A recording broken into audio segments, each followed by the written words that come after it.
Whoop. All right. Hi, everyone. Welcome. It's me, Brennan Mania, coming to you live from somewhere in Brooklyn. Good evening, everybody. It's good to see all y'all. We're going to play some more Final Fantasy XIII tonight. Let's go ahead and get the game loaded. Actually, let me alt-tab into my game window first. That would probably help. But yeah, we're going to play some more Final Fantasy XIII tonight. We are in the middle of Chapter 5. I'm not really sure how much more we have to go. We did take care of a big, scary bioweapon monster last time. Took a couple of tries, but we got it done. Lightning and Hope are currently making their way through the Gapper Whitewood. And actually, here's the summary here. Hope reaches out a hand to a fallen soldier. Lightning stops him with a harsh reminder. They've chosen the path of war. Face many soldiers, it's kill or be killed.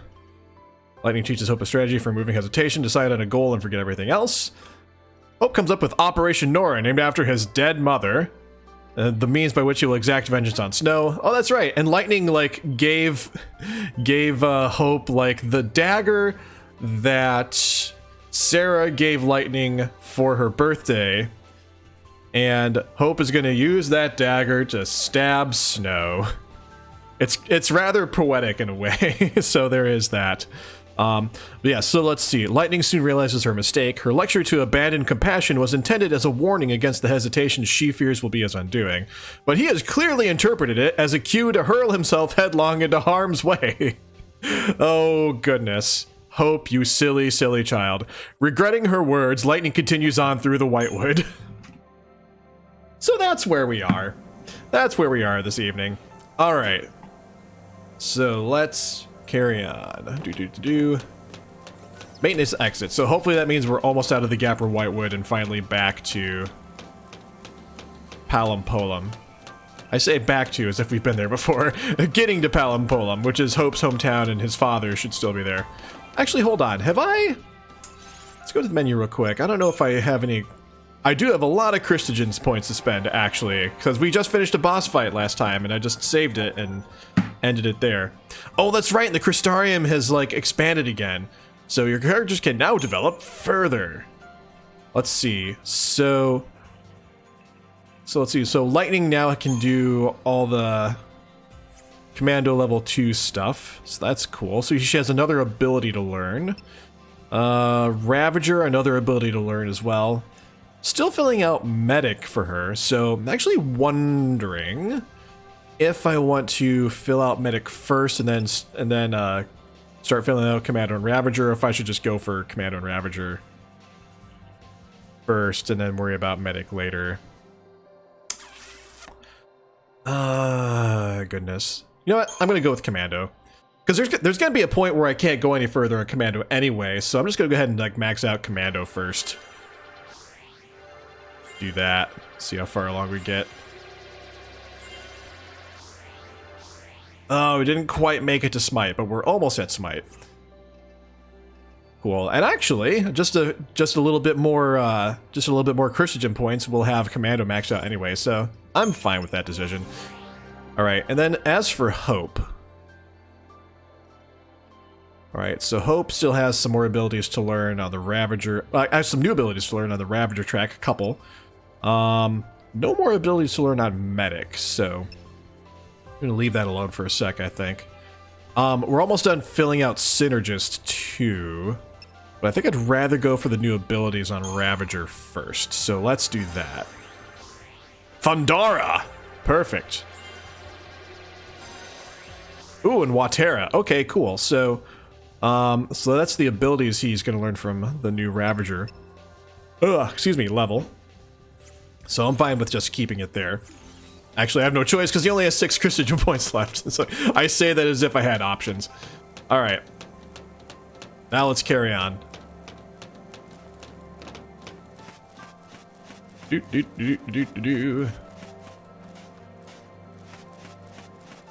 are you doing, Lightning? Keep going. Whoa, that's pretty. That is a pretty view. Oh my gosh. Oh, that's Palampolum. Okay. That's where you live, right? Man, this is a beautiful view. This is just gorgeous. We'll stop in when we get there. No. We're the sea now, and no one's there but my dad. Hope, you need to let him know what happened.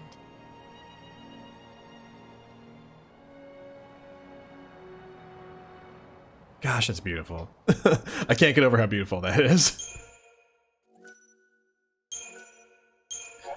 But yeah, so the only person Hope can go to in Palimpolim is his dad, and there are dad issues there. And the fact that they're both fal'cie also means they have to be super careful, because if they get found out, they are gonna die. Pretty much. So, there's that. Meanwhile, back on the Lindblom.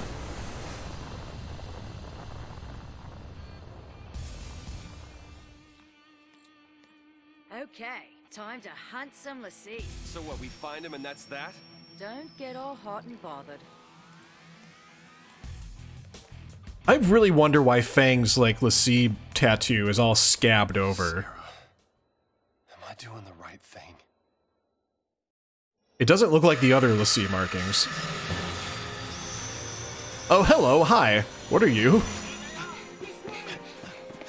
Day 12. Oh, okay.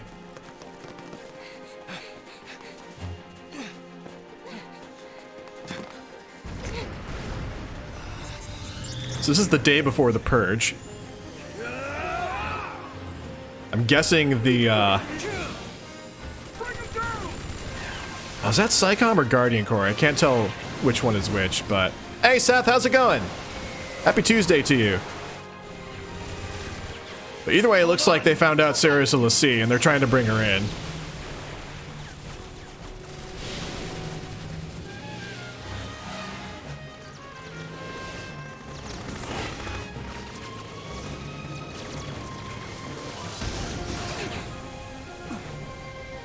Nice driving, Snow. Jeez. You gotta do what you gotta do to get away from these guys.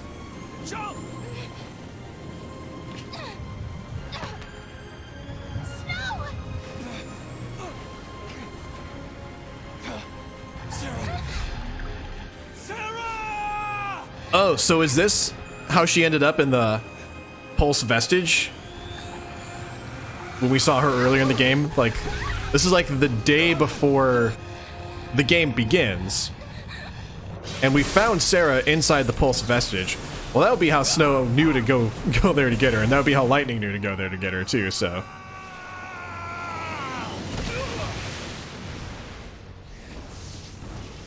But why would he, like... If they're trying to escape, like, why would he drop her off at the Pulse Vestige? Maybe he was planning to jump onto that platform too, and maybe they're like, hey, let's hide in here. Sarah. Not sure exactly what he was thinking there. I went to the fal'cie hoping to help her. Oh, there you go. Went to the fal'cie hoping to help her.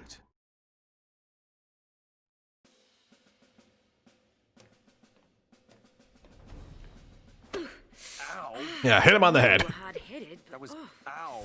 snap to it. That was ow, wasn't it? That was quite ow. Yeah. Hunting fal'cie, right?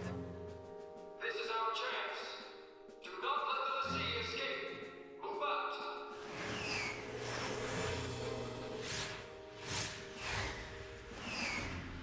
Alright, so I wonder if they... I will keep my promise, Lightning. I wonder if they have a beat on Lightning and Hope, or if they have a beat on Vanille and Sazh. I hope we get to go back to Vanille and Sazh. Ah, that's the end of Chapter 5. Okay. Cool. So we're gonna go to Chapter 6, which hopefully means Vanille and Sazh. Because I love Vanille and Sazh. They're like my two favorite characters in the game, I think. To this point. Yay!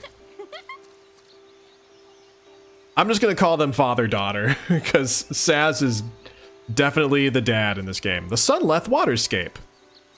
I like the look of this. It's like really lush, and it's tranquil. I like all the greenery. The sound design is pretty neat. I like the jungle ambience going on there. Fresh air. Nice. Mmm, fresh air. I wonder what that's like. I don't know. I live in Brooklyn. You don't know? I thought you had somewhere in mind the way you took off. I followed the smell. What? Follow the smell of what? The smell of freedom? Oh, the smell of flowers. Okay. Smells nice. All naturey. So naturey. Such a great way to describe a thing. Just smells Naturey. damp. And I think something bit me. Sazh, you're such a curmudgeon.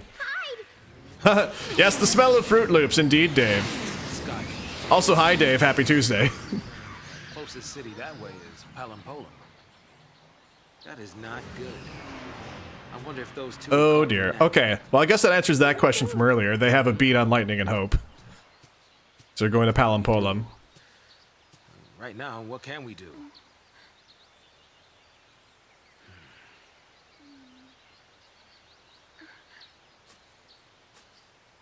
Right. No choice.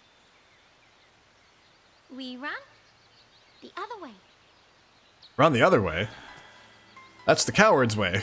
Which would be to Nautilus.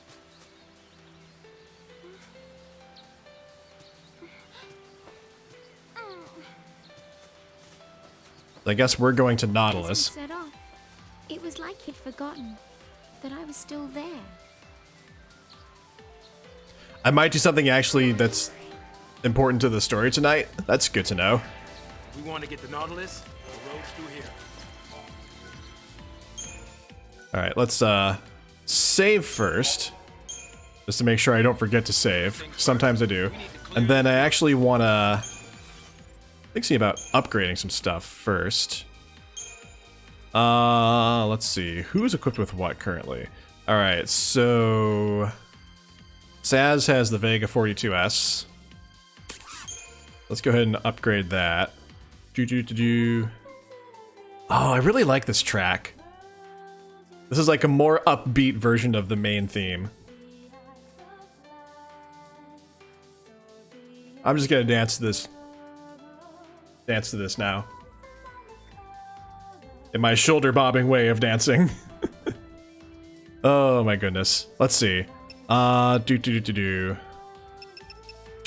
How many? Oh, Turbojet will give me a good chunk of EXP. Let's see. Paraffin oil. This will do it. Yeah, level improved. Let's actually level it up one more time, I think. Let's do another Turbojet. And let's also do... Let's see. Would that be enough? No, not quite. What about Multitails? You don't do much. Neither does Gummy Oil. Fragrant Oil. That will... Actually, let's do 3 Fragrant Oils, and then let's just do... Let's just do a Multitail. There we go. Bam. Alright. Let's also upgrade... Vanille, which weapon is your... Ah, Pearl Wing Staff. That's only level 2. Let's get that boosted a few more times. Oh, that's nice, Dave. Having played... You've already played FF12-2. You played FF12-2 last, and now you're watching this, and makes you happy to see familiar places. That's cool. Glad I can give you some happiness. I never thought I'd say that. Actually, I don't really mean that. I hate that I'm giving you happiness. This stream is over. Goodbye. No, I'm just kidding. You know what? Let's just throw a few digital circuits at this thing. Yeah, level 4. There we go. Cool. Let's see. I could level up some accessories, I guess, but no, I'm not gonna bother with that for now. Crystarium. I probably have a good chunk of Crystarium points. Hope will show up to destroy your happiness. Yes, probably, Dave. That is not wrong. Crystarium. Yes, we have thousands of Christogen points to expend here, so let's see what we can do. Let's see. Let's do Medic first. For Vanille.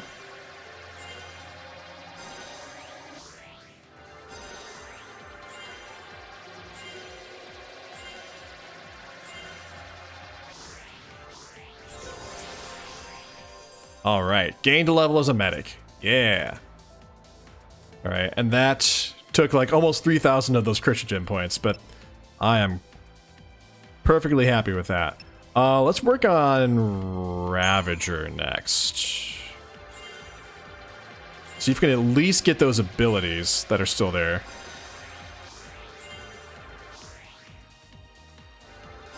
Get Thunder.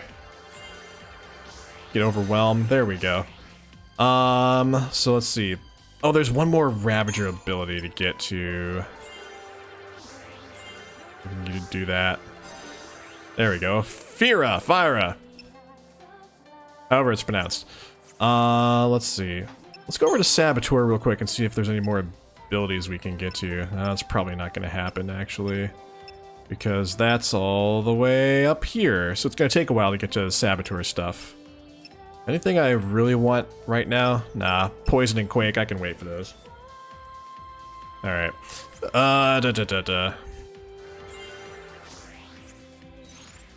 fill that out. And actually, let's go back to Ravager and see just how much further I can get to just finishing the whole thing. Oh, so close to the roll level. Actually, if I hadn't filled out that one little bit of Saboteur, like I would be done with Ravager now.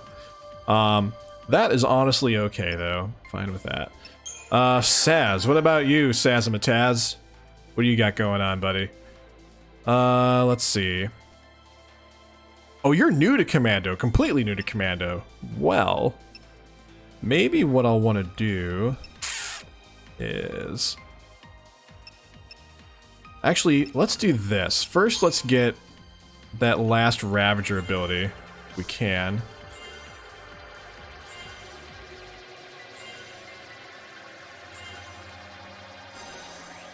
Thunder, alright, cool. So let's back out of Ravager for a sec. What about Synergist? You have a couple more abilities on Synergist to learn. And that's going to take a good chunk to get there. And Thunder and Water. Oh, she can add a lightning attribute to attacks and add a water attribute to attacks. So I imagine... So I'm guessing like once you Libra an opponent and you find maybe they have a particular elemental weakness, then these might be abilities that get put into the auto battle or auto cast or whatever. So, do I want to focus on Synergist? Or do I want to start along the Commando path? I've already got Attack and Ruin. How many Commando abilities are there for him to learn? There's 2 more. So there's Blitz. Blitz and Quake. You know what? Let's get him Blitz at least. Alright, and then let's actually back out of Commando and focus on Synergist.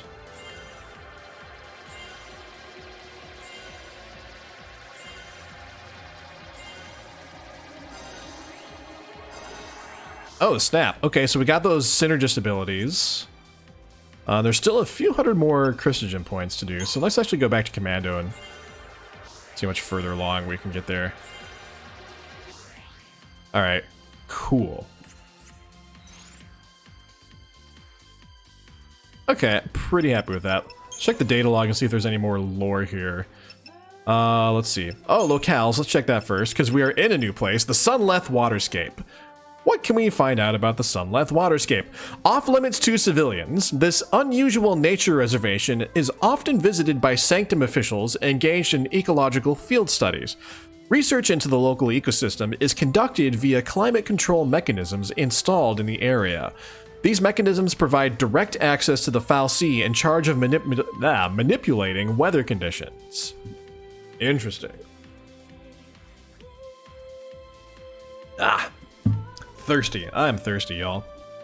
We went for a walk earlier today. It is hot and humid outside. It's been hot in Brooklyn for the last couple weeks at least, like upper 80s and stuff like that. We did have a really good thunderstorm the other day though, so that was cool. But mostly it's been sunshine and warmth, and we're very grateful for air conditioning here. Oh, by the way, Tara's lying down in here, so let me see if I can get her on pet cam for y'all. Give you some doggy love here. Da-da-da. Alright. See if I can turn this in a way that will show you the doggy. There's the doggy. There she is. Oh, you know what? I wonder if I can... Let me see if I can make that lighting a little better for y'all. Going into my video configuration real quick here. I use my not as good webcam for pet cam, and I have to like manually fiddle with the settings a little more than I would like to in order to get... Oh, whoops. That's not what I wanted. I didn't want to show you my big face. There we go. Alright. Okay, there we go. There's Tara. She's just lying down, being a good girl. Alrighty. Let's see. 13 days. So day 12 taken. So this is the scene that we just saw at the end of... Chapter 5. That's what I was thinking of. So let's see. After announcing the discovery of the lower world being, the Sanctum instigated the Purge. Oh, so the lower world being... meaning the Pulse fal'cie. Before the Pulse fal'cie could be carried away and Sarah doomed to become a cie'th, Snow had to get into the vestige and find out what her focus was. Ah, so that's what he was doing, going to the vestige. If they could figure out Sarah's task, then maybe Lightning would finally believe them. With that plan in mind, the young Nora leader brought his fiancée back to the place she was branded. Things went horribly wrong, and only Sarah entered the vestige as a prisoner of the fal'cie.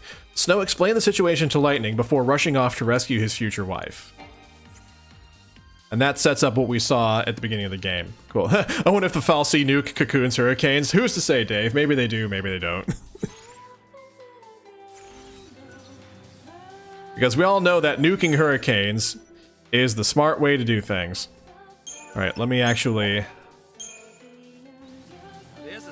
save again, just to be sure.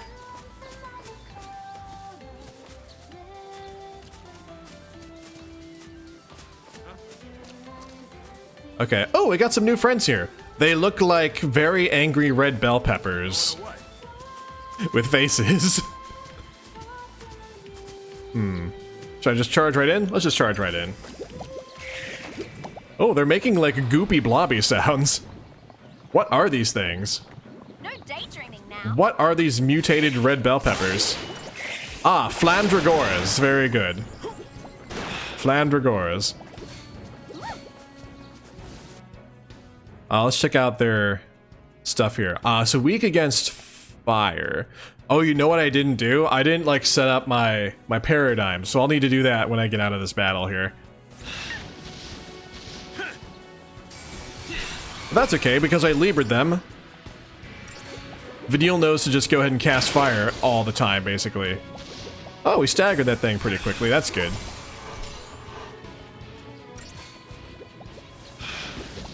Yeah, I'll have to set up my paradigms here, though, after this battle. I love the bubbly sound effect these creatures are making. It's like...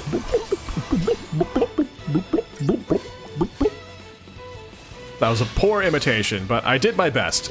And really, that's all anyone can ask. It's like, just do your best. Do your best, everyone. Whew, man. That fire is no joke. They did over 1,000 damage. Of course, that thing was also staggered, but still. Alright. Ah, not the pause button. Okay, paradigms. Actually, hold on. I wonder if... Oh, shoot, was it... Who? I already forget who it was that was, like, super close to reaching the roll level up for a thing. Maybe it was Sazh.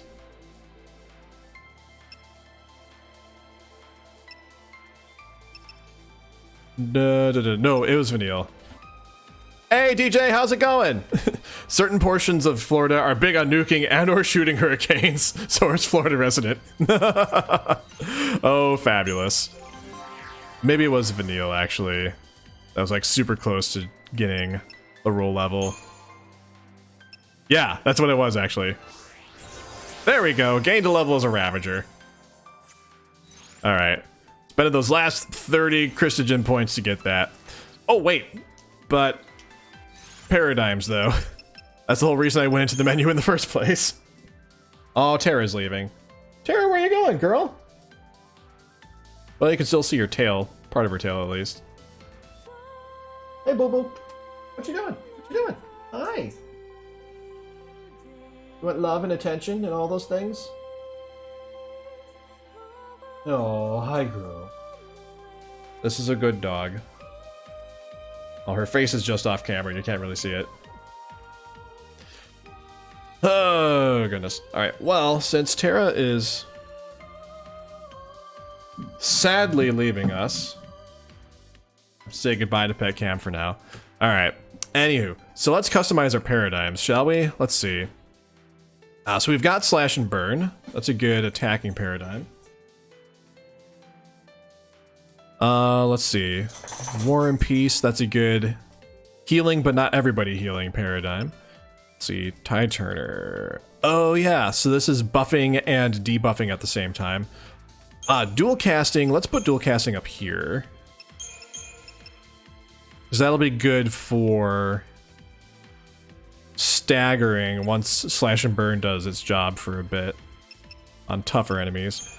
What other options do we have? We do Saboteur and Commando, Divide and Conquer. So that's debuffing other enemies while the Commando starts doing stuff.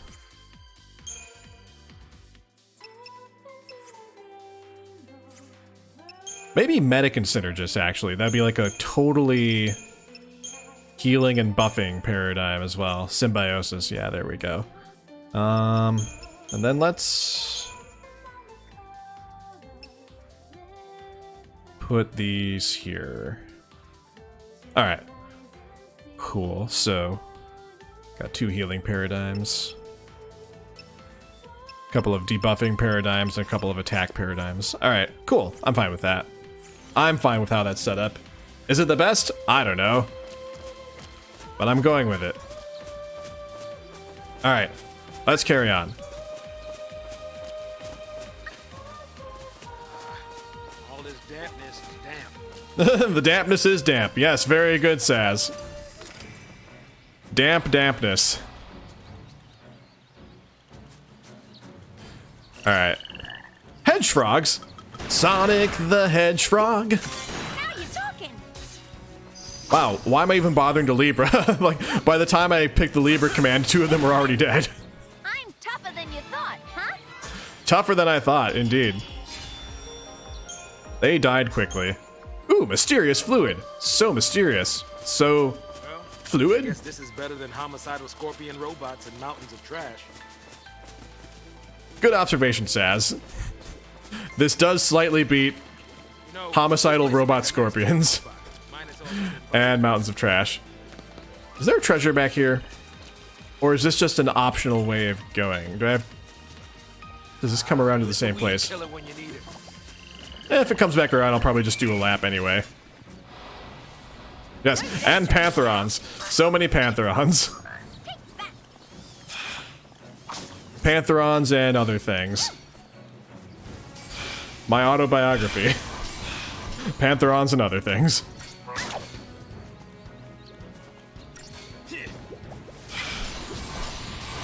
Let's take care of that Flandergore, and then we can easily take care of these hedge frogs. I like the wordplay. Oh, hedge frogs. Swamp water? Why are you throwing swamp water at me? That's disgusting. I mean, it could be worse. It could be like toilet water. At least you're not throwing toilet water at me. Hold on a sec. I think the dog is trying to eat the cat food. Tara! Tara! No!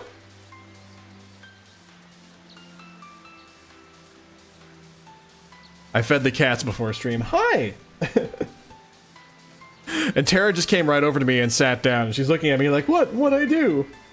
What'd I do? So I normally feed the cats like at 9 o'clock. But I feed them right before stream, otherwise they'll like bother me during stream. Like begging me for food. Look at this dog. So I feed them right before stream. And they eat most of their food, but they leave like a little bit in the bowl. And this one here sometimes thinks that the cat food scraps are meant for her, and she will try to eat the cat food. And so sometimes I have to like shoo her away or put the bowls away, stuff like that. So, but look at this face. How could anyone not love this face? My goodness. Dave had to stop Ralph from eating the cat food the other day, and they don't even have a cat. Can confirm. Dave and Ralph do not have a cat. Yet. There's still time, Dave. There's still time.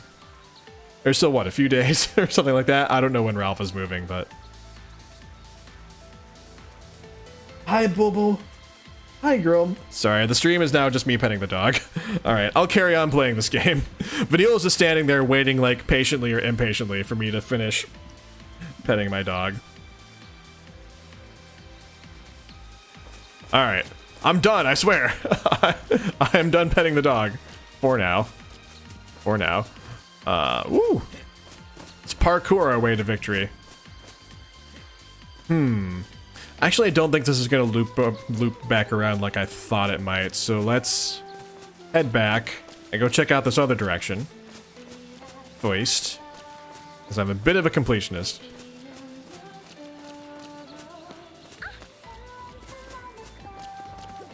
Did you send me a snap earlier, Dave? I don't recall seeing it. I'll have to check my Snapchat when I get a chance. I, like, never look at Snapchat anymore, honestly. Like, I cannot remember the last time I even used Snapchat. Just never really used it very much. I often forget that I still have it.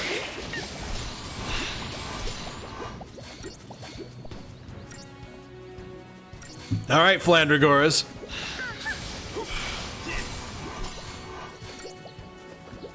Gonna get you.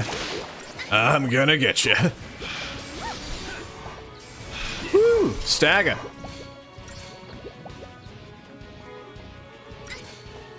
It's worth my while. Incidental humor is involved. Perfect. Perfect.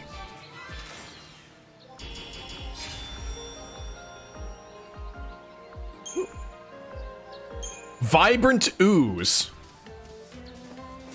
I don't know exactly what Vibrant Ooze is in this context, but I do know that I have 2 more than I had previously. And now 8 more vials of mysterious fluid. Whatever this mysterious fluid is. I feel like this game is inviting you to make your own interpretations of some of these things, so depending on what you think these fluids might be, this might be a very sciencey game, because maybe there are just different chemicals and stuff, or this could be a very horny game, for particular reasons. I don't know. What kind of game is it? Perhaps it's up to you, and maybe that's part of the brilliance of the game's design that is understated. Gotta be just a little quiet. For all we know, they could be so. TWSS. What is TWSS? I feel like I should know that.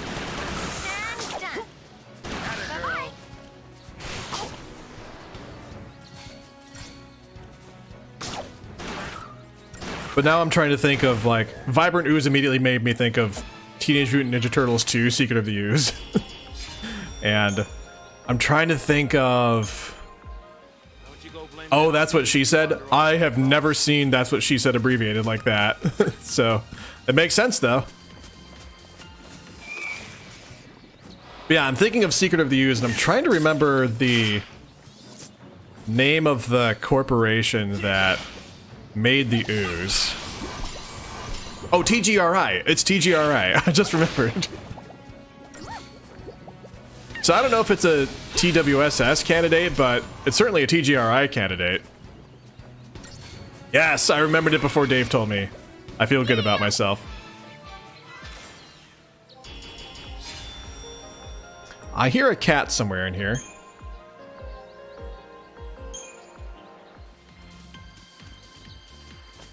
Dave, let's just call it a tie.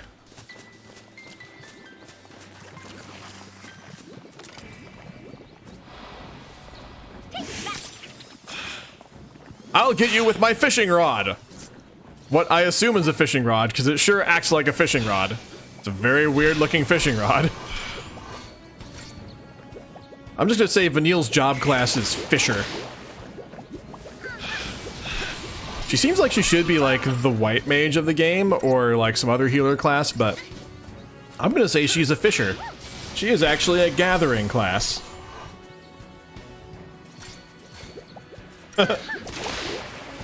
My girlfriend just heard me in the other room and she just texted me, TGRI, that's where they made the ooze. We have watched that movie together more than once, I think. And to be honest, that movie should be watched more than once in one's lifetime. Several times, really.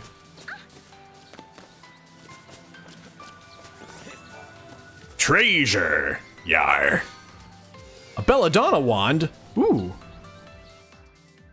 So here's the conundrum, though, because it's only a level 1 belladonna wand.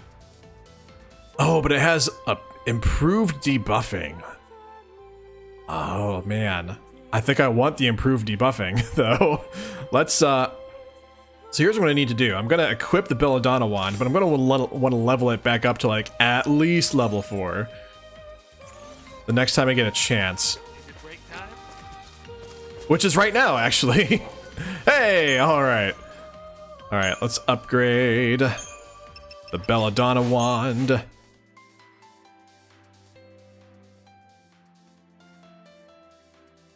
You know what? I have not rewatched that first movie in a long time, Dave, so maybe I need to do that. I do remember the first one being kind of darker, actually, so... Whereas, like, 2 was definitely more upbeat and lighthearted and certainly intended for kids. Do I have... let's throw... Man. 800 just level it up once. Ooh, all these mysterious fluids will get me, like, halfway there at least. Oh, future upgrades will get a bonus, too. Okay, that's helpful. Oh, let's do the Wicked Fangs now, because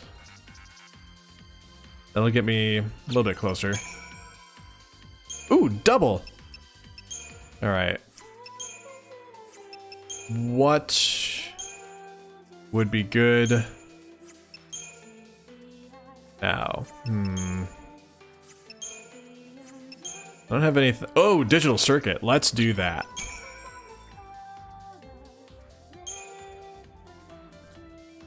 Okay, I may have been optimistic, a little too optimistic about leveling this up to level 4, because it takes a lot more to level this particular weapon up. I wonder, though, if I can dismantle the Pearlwing Staff. I'm gonna do it. Let's just do it. 2 sturdy bones.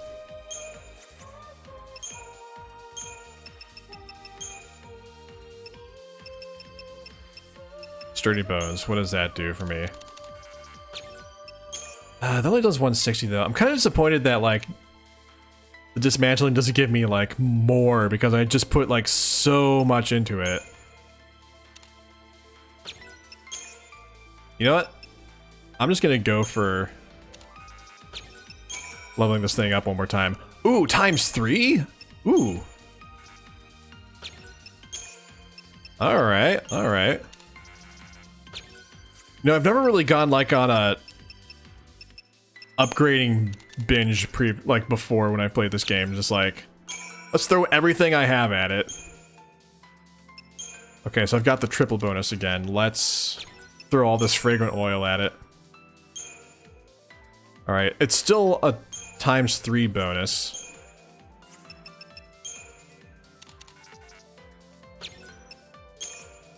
Still ×3. I'm just gonna throw everything I have at this thing. Why not? I'm going crazy with the upgrading. I don't think I'm quite gonna get to level 4, but...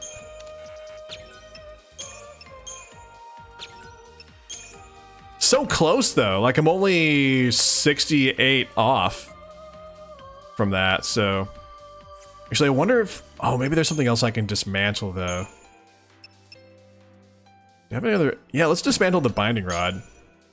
I obtain a begrimed claw. I don't know what a begrimed claw is, but... I sure do have one now. Alright. Let's upgrade...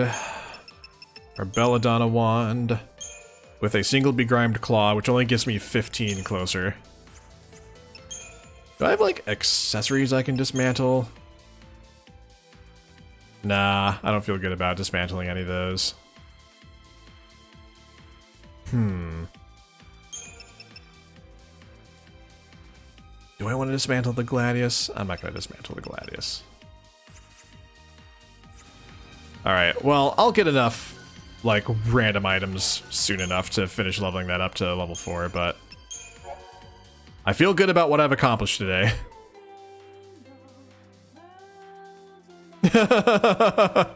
Even my upgrade strategy tells you I don't really want to grind to gain extra stats for the party battle. I didn't really do upgrading last time that I remember, actually.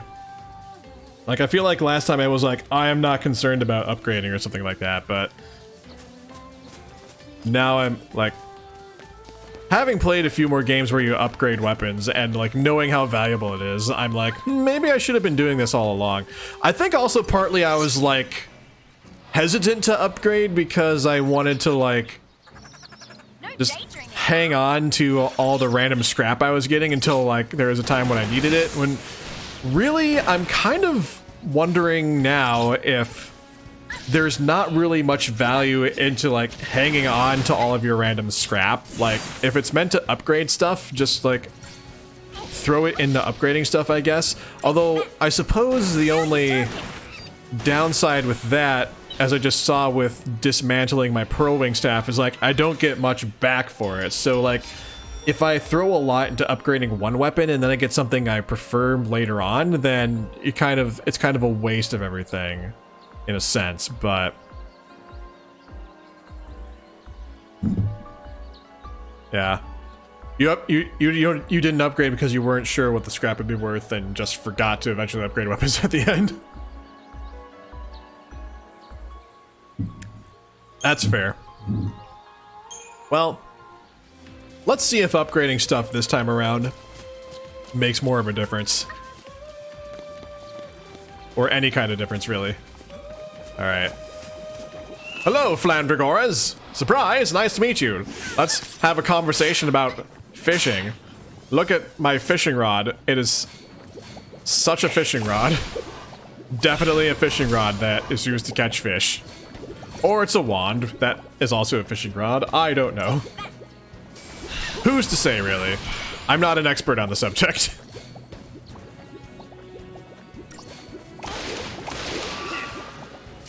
I still can't get over the fact that, like, these Flandragoras look like giant mutated monster red bell peppers. It's the stem coming out of their head that makes me think of it. More than anything, like... I would not want to go to the grocery store and, like, go to pick out a red bell pepper and encounter one of these things instead. I would certainly want to have words with the manager of the store. Like, excuse me, where's Mr. Manager or Ms. Manager or whomever is running the store? You have a Flandragora in your red bell peppers. This is the third time this week that has happened, and I am getting rather perturbed. Ooh. Are these like... These look like tomatoes and or red bell peppers that will someday become Flandragoras. Wait, are these baby Flandragoras? Have we stumbled into a Flandragora nursery? Are we going to let all these babies live? I feel like we should.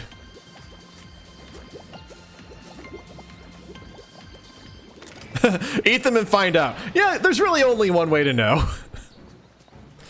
Anyway, let's take care of the mama Flandragora. Or the papa Flandragora, I don't know. I don't know how Flandragora society works. I don't know how Flandragora gender works, actually. They might be like Namex. They might only have one gender. I have no idea. I don't know how that works. Yo, how's it going, Stellarium System? Happy Tuesday to you.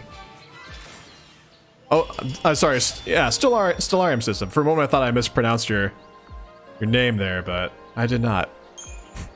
Anyway, hi, hello. Happy Tuesday. Fortisol. I got some Fortisol. Alright.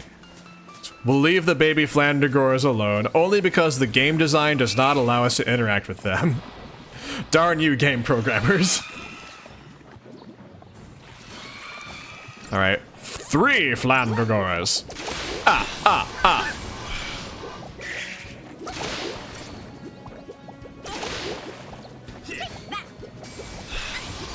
They're very slappy, these Flandragoras. They just, like, stretch out their limbs and slap you across the face. Like, almost like in a Three Stooges way.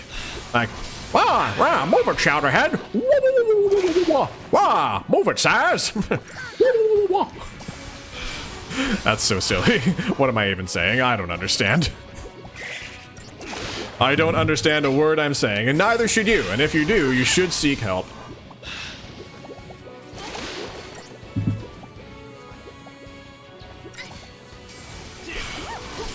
Oh, God of my truth. You got a new account. Well, hey.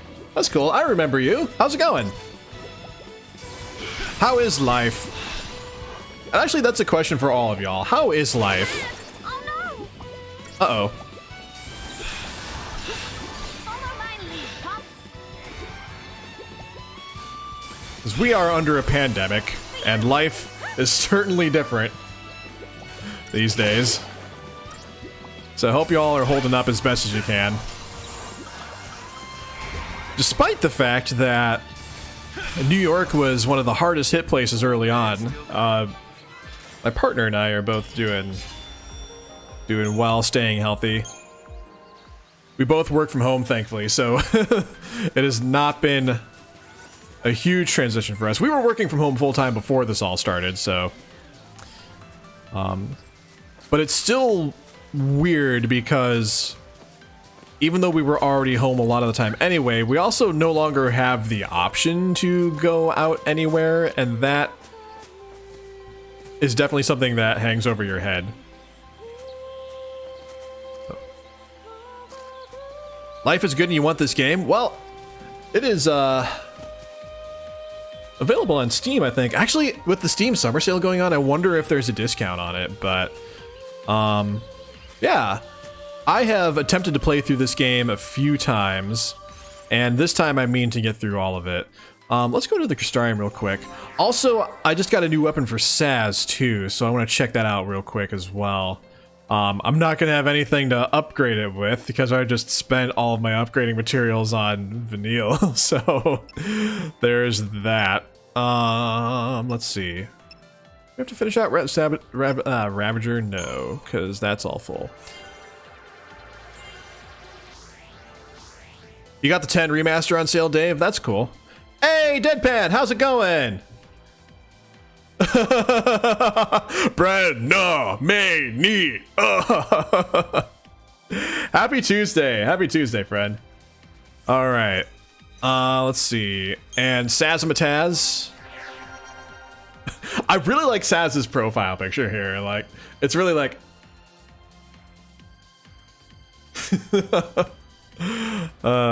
It's just like there's like a certain amount of like dad cheese to it. Like you can like this picture, I feel like really makes it clear that Sazh is totally a dad, and like a cool kind of dad who like clearly loves his children and like is just he's a bit of a goofball, even though like in the game so far he's been mostly serious because they're in a very dire situation. But I also feel like he just looks like such a dad. True. You're just kind of like, you entertain me, do not die. Yes, so much pressure. So much pressure to not die. Let's see. You know what? I think I want to round out. Actually, can I get the last commando ability? Might be able to. Let's get that. Let's get Quake. There we go. All right, we learned Quake Arena.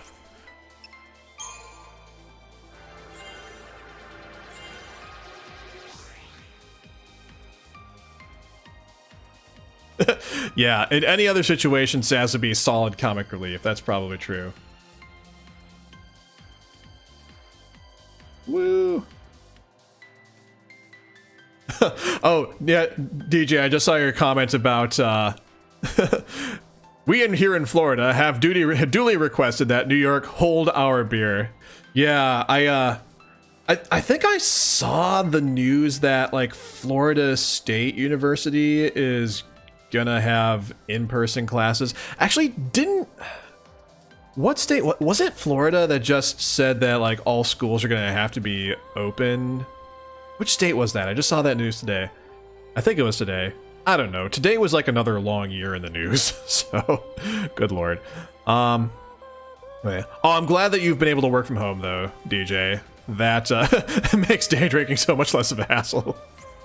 I may or may not have done day drinking during work a couple of times.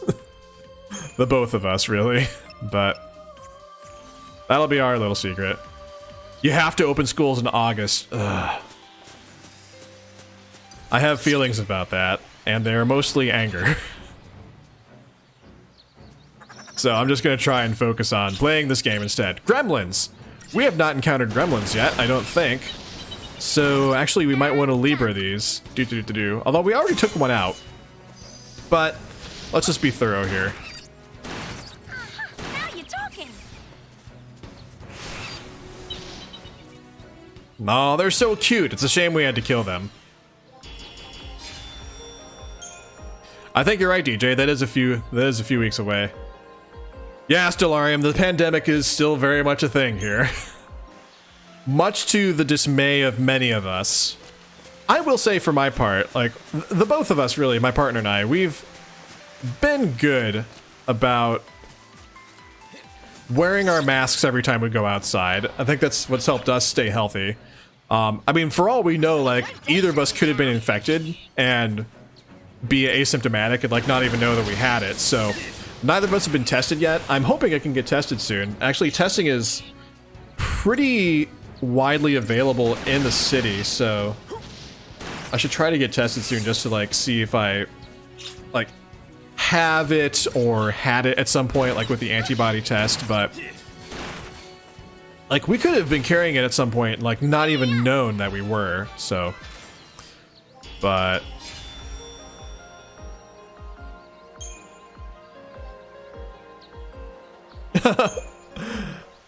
oh, Dead Fan, I just saw you try to add that quote. Oh, that's a pretty good quote, actually. So, what is the command? I think it's exclamation point quote space add and then the quote. I think that's the command for it. Oh, I forgot. Sazh has a weapon I wanted to see about. Alright, so his current weapon is up at level 5, but what is... Oh, stagger maintenance. Holy cow, I want that.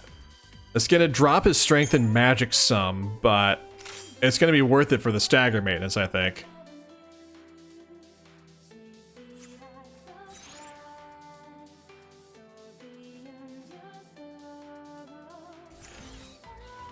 But yeah, so we've mostly been just staying in our apartment. We haven't like gone out anywhere. Like, we haven't like hung out with any friends outside of hanging out with friends online. Like, we don't go to the bars. Like, we go to the grocery store like once a week and definitely wear a mask in the grocery store. Thankfully, every time I go to the grocery store, I think I'm going the wrong way.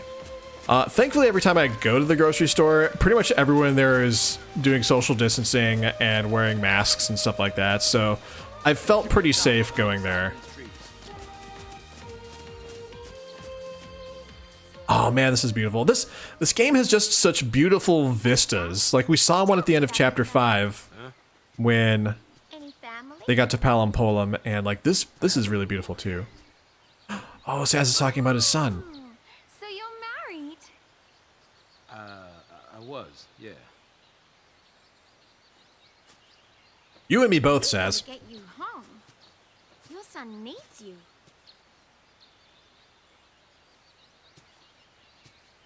Come on, we'll make it. He is decidedly not talking about his son. It's too late. Is it the lassie thing? How'd you... You might be a lassie, but you're still a daddy. You're right. So, what's his name? Oh, it's Dajh, right? You mentioned Dajh before, I think.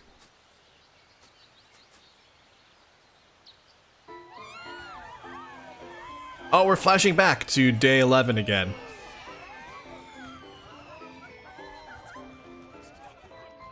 But yeah, I don't think we've seen Sazh on day 11 yet. Hey, Dad. Oh my gosh, he's adorable. Oh, what an adorable kid. Huh? What'd you wish for?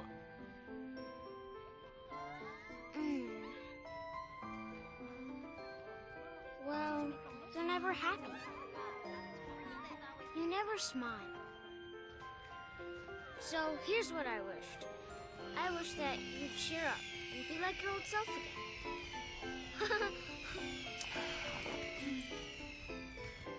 Aww. He's so adorable. Your wish came true. Oh my goodness, that's so cute. Wow! Okay, I love Sazh even more now. It's my turn to wish. What for, Dad? That's my little secret. Aw. Wait, who is that? Who is that person with the glasses? Sazh, Huh? you alright? Oh, yeah. His son is absent. I guess my first assumption is they got separated during the purge or something like that. Or something happened before the purge, actually, I think. Because... Now I got kids looking out for me. now I've got kids looking out for me. Glad I am. Actually, maybe they got separated before the purge because Sazh actually joined Lightning on the day of the purge, like on the purge train. Oh, hello, what's this? So let's see, a powerful scale beast awaits you ahead. It could be a difficult fight for only 2 people. However, this enemy is slow on its feet, meaning you can easily avoid the encounter if you so desire. You will face many harrowing challenges as you press on. When you feel your enemies may be too strong, avoid them. Sazh, Snow killed my son. Oh no, Snow has killed everyone's family members. Oh man. Anyway, so what was I doing? I was hypothesizing about what happened to Dajh. Like, where is Dajh? So he was with Sazh on day 11. He was not with Sazh on day 13.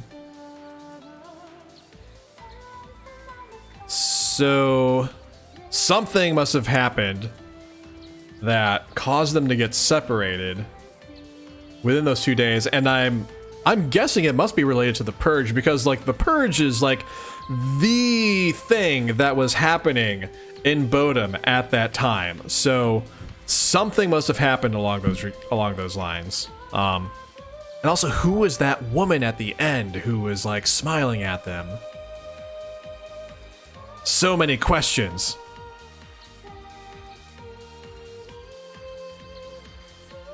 Dajh did something from nowhere and Snow didn't save him. Oh my goodness.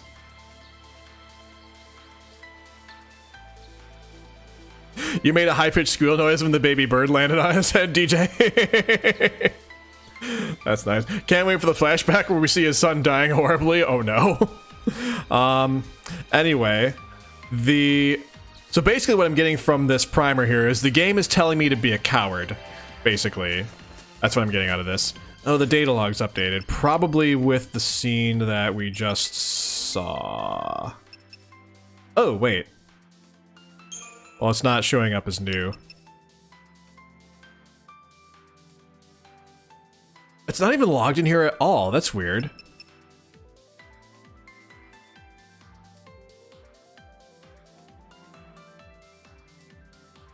Huh. I wonder why they didn't log the interaction between Sazh and Dajh there.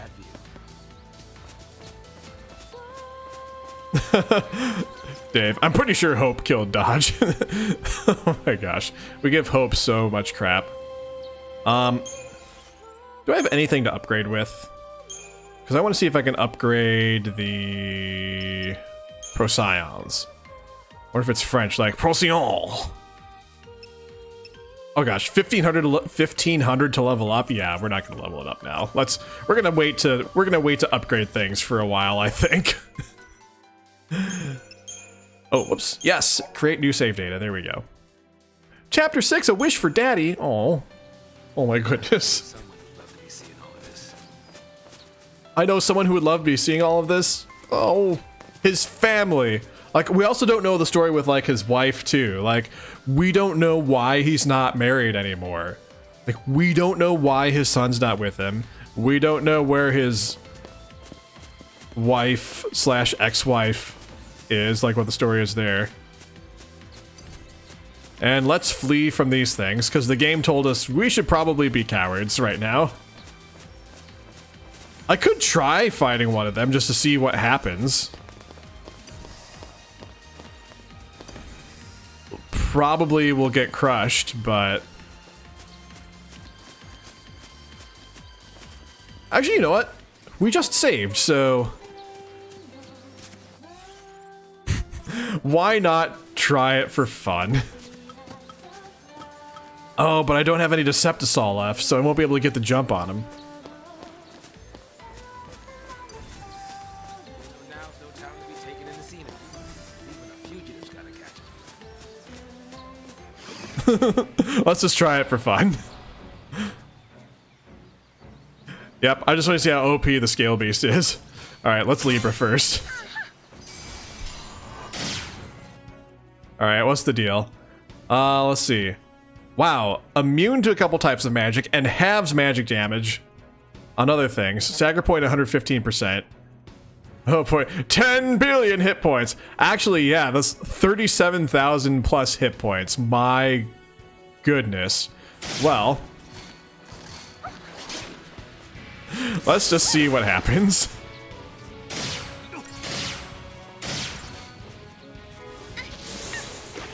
Good thing I have Sazh equipped with a weapon that does stagger maintenance now.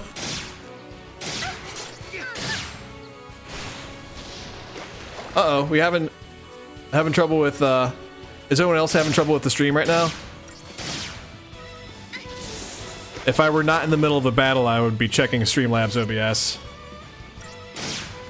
Are you fine, Deadpan? Okay. Uh-oh. Let's try to heal. Tune in next stream when I'm still fighting this thing. Alright. Well, hey, we might be able to stagger this thing, actually. Or I might die, who knows. Alright, let's do one more round of this and let's switch to dual casting and see if we can stagger this thing.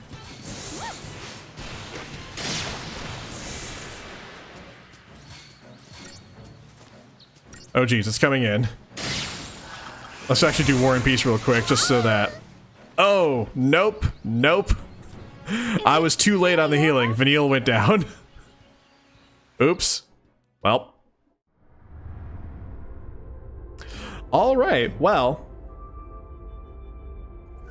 I think what we've demonstrated is, like, I can last for a little bit. And then it'll just, like, insta-kill me, so there is that. I'm sorry you're having trouble on your end, Stellarium. That does not make for a fun streaming experience, so hopefully it fixes itself soon. Alright, let's see what we got here. Libroscope, you say? Now, is this a accessory? Or is it an item? Inventory. Libroscope. Oh, I have 4 of these. Oh, so if like my technique points were like empty, I could use a Libroscope to cast Libra. Okay. I gotcha.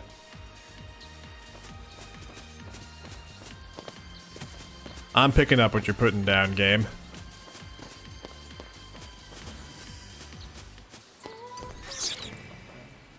Oh, DJ bought the give Tara a treat thing. Okay, cool. Yeah, we'll give Tara a treat later.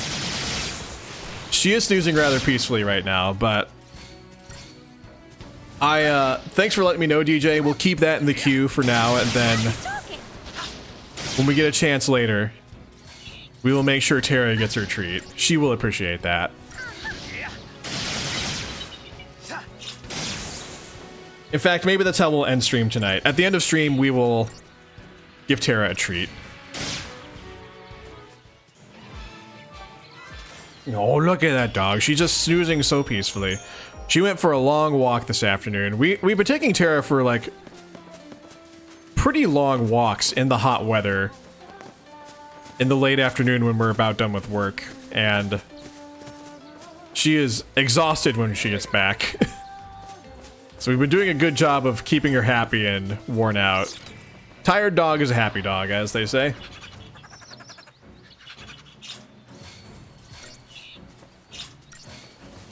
Alright, let's take care of these adorable little gremlins. Let's murder all of them. Ba ba.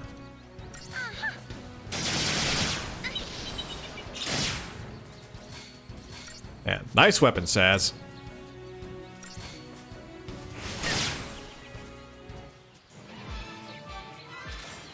Actually, I'm keep thinking about the upgrading stuff and just thinking about how, like, I just threw a bunch of materials into Vanille's latest weapon. And I'm actually wondering if maybe I really should have kept with my original instincts and just, like, kept hoarding all of my upgrade materials until, like, the very end of the game when I could just, like, pour them all into, like, what will probably be better weapons for everyone by the end, but eh. Live and learn, unless you die.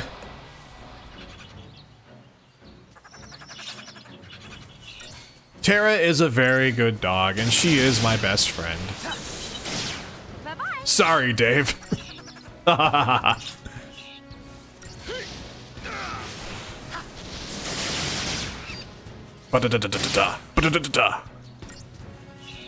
Get him, get him.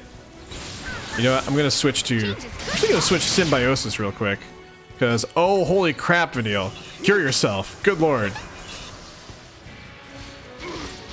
We were talking last week about how this game can really turn on you very quickly,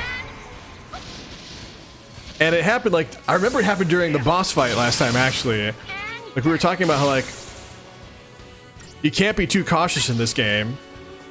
And the battle can turn on you, like, very suddenly. And as I was saying that, the battle turned on me very suddenly. And I managed to, like, somehow survive. I don't know how I did, but by gum, I did it. On the second try. I definitely died on the first try. Where is a camera when you need one? Like, this is beautiful.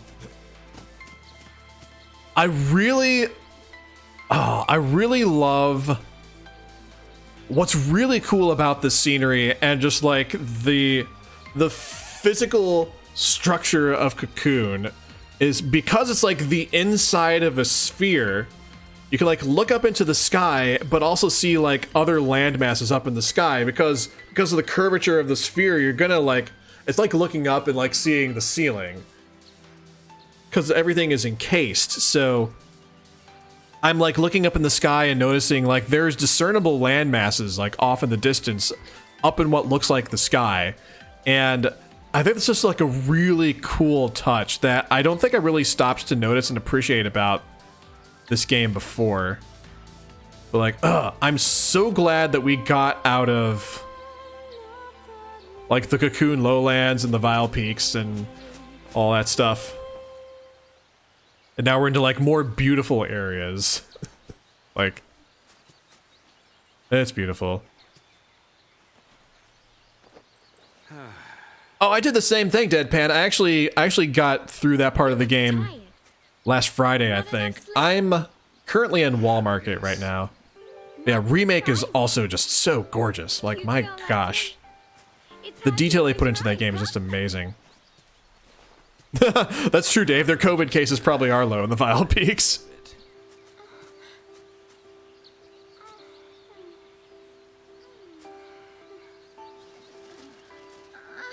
Yeah, I'm playing through Remake for the first time right now, and I'm really enjoying it. Being made a l'cie, it's not easy. I mean, look. It's not easy being a Even l'cie. I'm kind of worried. What is with you, Vanille? Like, what is your I story? don't know what'll happen. We have to keep our dreams alive. That's right, DJ. You're a communist for never playing Final Fantasy. You know? Yeah, the modern Final Fantasy games are Stop. much different than the classic Final Fantasy games. Nautilus, City of Dreams, you say?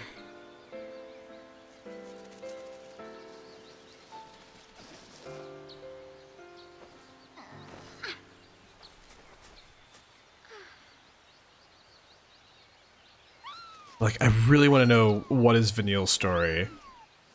Because I've been suspecting that she is not actually from Cocoon.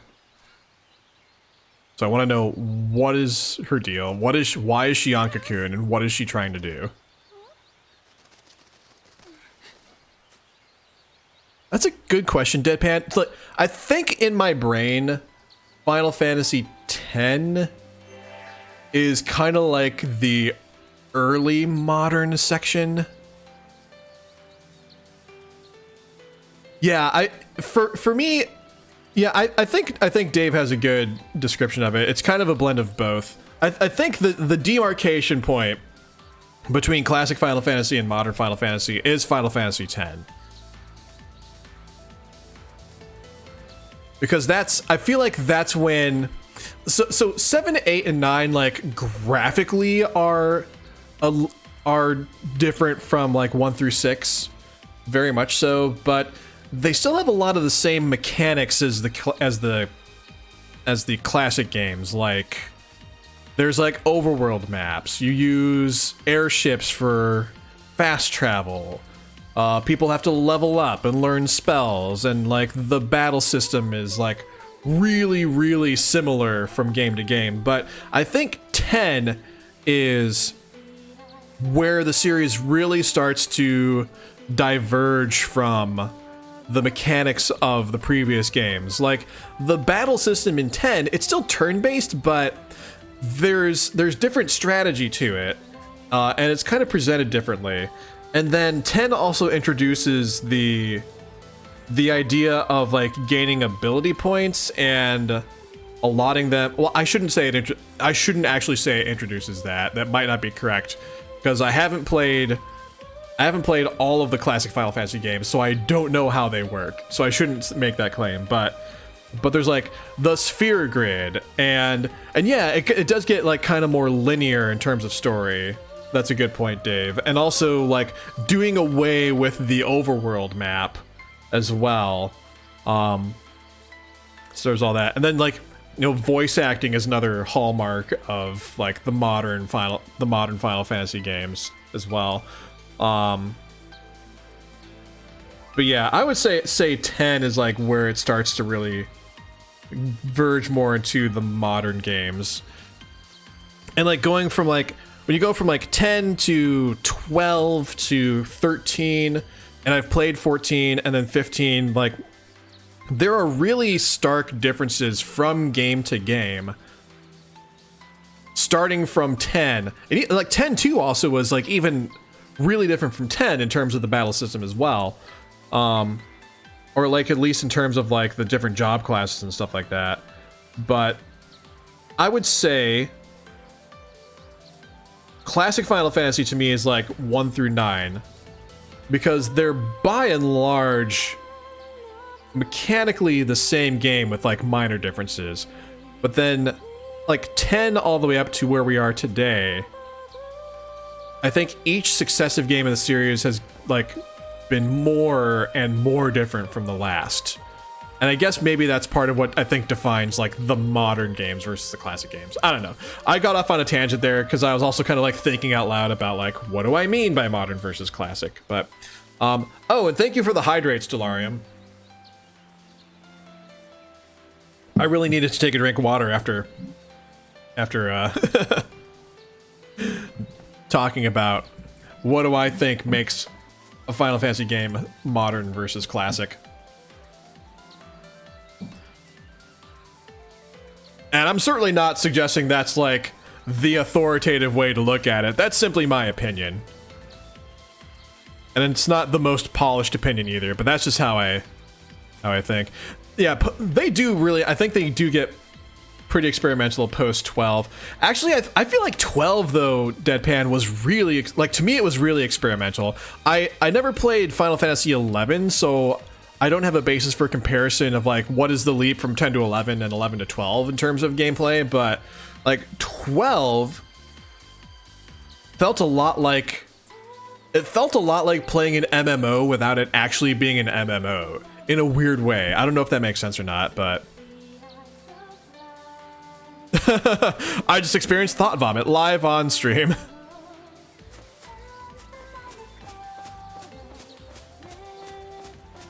I would actually, I've been thinking about this, and I might reserve judgment on whether or not I still feel this way until after I finish 13, but I feel like there's a really good story in 13, but they don't do a great job of telling it. And I think I would love to see, or I think perhaps I would end up wanting to see them like remake 13. You scared me. Not like drastically, but just like in a way where they present the story differently. Anyway, I'm gonna watch this scene now. I'm just thinking. Don't blame yourself. You know, you can't control who a fal'cie picks for a focus. My son Dajh, What about Dajh? he was picked. He's a fal'cie. Oh no. Wait, what kind of fal'cie though? He said he wanted to see a fal'cie, so I took him to go on a tour of the Uriday Gorge plant. Oh. Chocobo chick to take home, but the second I turned my back, Was this the accident at the power plant? Oh yeah. Dajh! Dajh, come out here! Wait, what was Vanille doing there? Dajh! I know you're in here! Dajh! What was Vanille doing there? Where are you? Say something! Dajh! Hey, what's wrong? Dajh! Daddy. it's all right. You okay?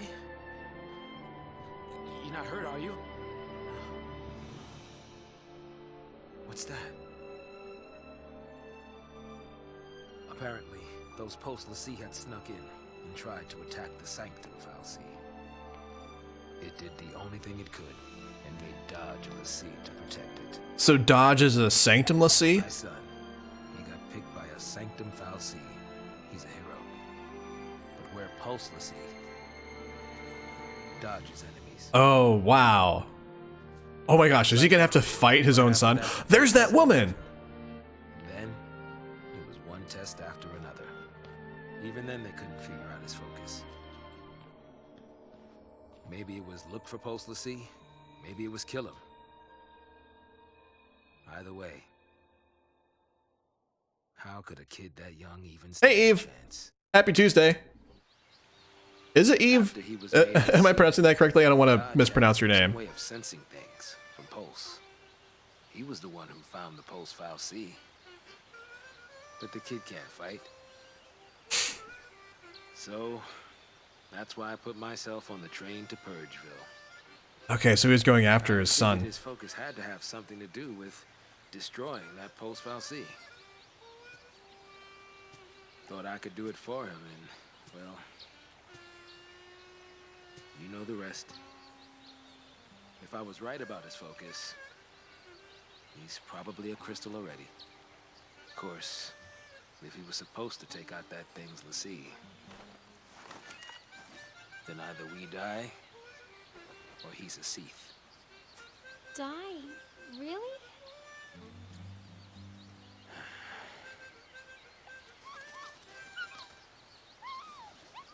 Oh, the baby bird's like, no. It's a pickle, all right. But the bird says no.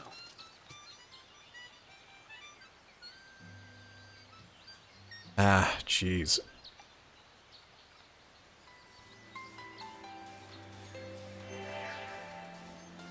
Okay, let's go into the data log and see if...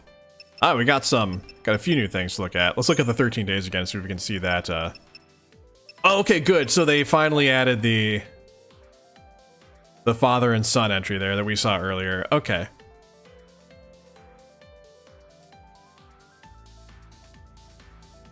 Oh, so this puts it more in context, I think. Actually, let's not read that for a sec. Let's read day 5 contact first. So Sazh took his son to the Uride Gorge energy plant after Dajh begged to see one of the Sanctum fal'cie. While Sazh was busy buying a chocobo chick at the souvenir shop... Oh, so that's where he got the chocobo chick. Okay.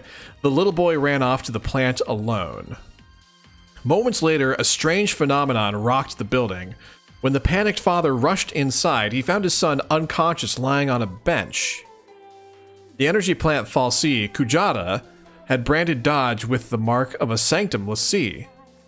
Okay. Kujata is the energy plant fal'cie. Interesting. Okay. And then let me check day 5 Uride again. There's an accident at the Uride Gorge energy plant located near the seaside community of Bodum. Details of the accident were not released to the public, but the lack of information sparked widespread conjecture among the populace. Rumors began to circulate about an act of sabotage by fal'cie, sending a whisper of panic through society that has lived in terror of the lower world invasion for centuries. Okay, so the rumor of the fal'cie attacking the power plant coincides with that story we just saw. Day 8, questions. Okay. After being made into a Sanctum fal'cie, Dajh was taken into custody by PSICOM and subjected to a battery of tests. Colonel Nabat, the supervising officer. Oh, that must be the woman I was wondering who that is. Let's see. Colonel Nabat, the supervising officer, next imparted some unsettling news to Sazh. His son had gained the ability to sense the presence of pulse beings, but his focus was still unknown. Interesting. So his son can tell where pulse beings are. Oh my gosh, I wonder if they're going to find Dajh at some point, and he's gonna look at Vanille and be like, hey, you're from Pulse. I wonder if that's gonna happen. Because I feel like Vanille is not from Cocoon. So that probably means she's from Pulse. If that's true. Oh my gosh, Kujata was a Final Fantasy VII reference, isn't it? I forgot Kujata was a summon materia in Final Fantasy VII, but yeah, I never really used Kujata much, actually, come to think of it. I probably never did. Anyway, without a defined focus, the boy was doomed to become a cie'th. Could his task be to discover the lower world invaders, to destroy them? Saz's mind raced as he tried to figure out a way to save his son. And then let's read the father and son on day 11. Dajh suddenly decided that he wanted to go to Bodum. Realizing this may be an effect of the boy's new power to detect pulse beings, Colonel Nabat permitted a PSICOM-supervised excursion to the coastal town. It was the night of the fireworks show, but Saz's mood was not lightened by the beautiful display. The smiling face of his son, oblivious to the fate that awaited him, was more painful than the troubled father could bear. Vanille is really from Bron Ball.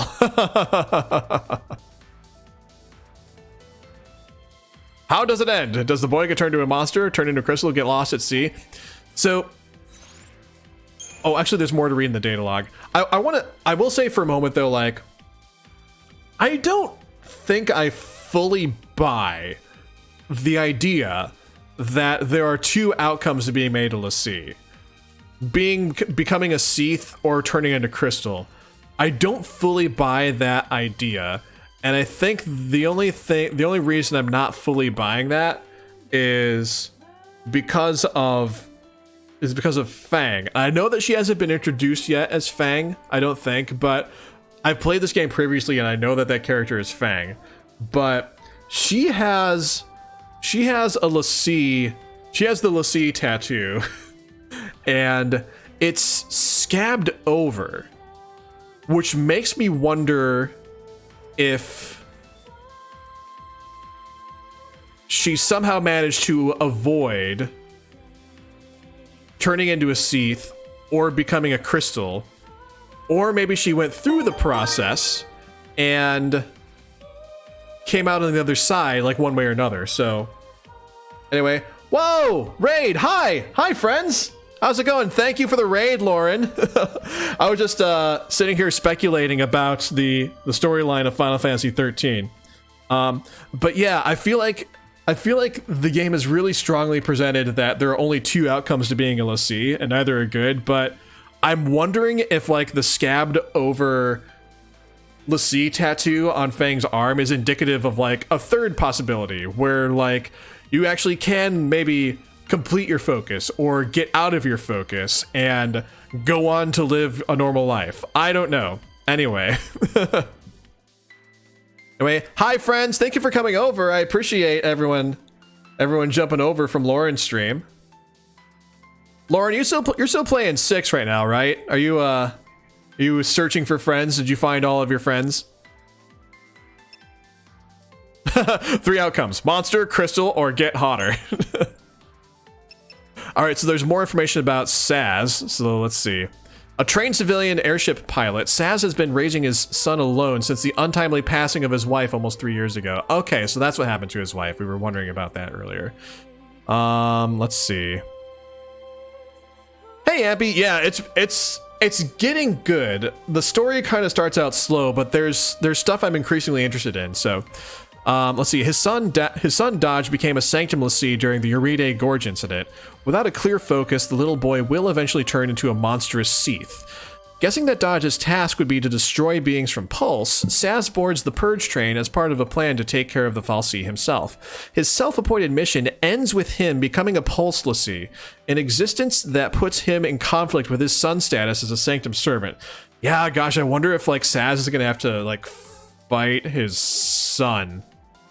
Oh gosh, that would be brutal if that's true.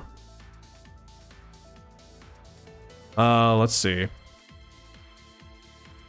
Oh, let's see. Who else said hello from the raid? Hi, Chrono. Hi, Control Cathin V. I'm sorry. I'm probably not pronouncing that correctly. Hi, Nick. How's it going, man?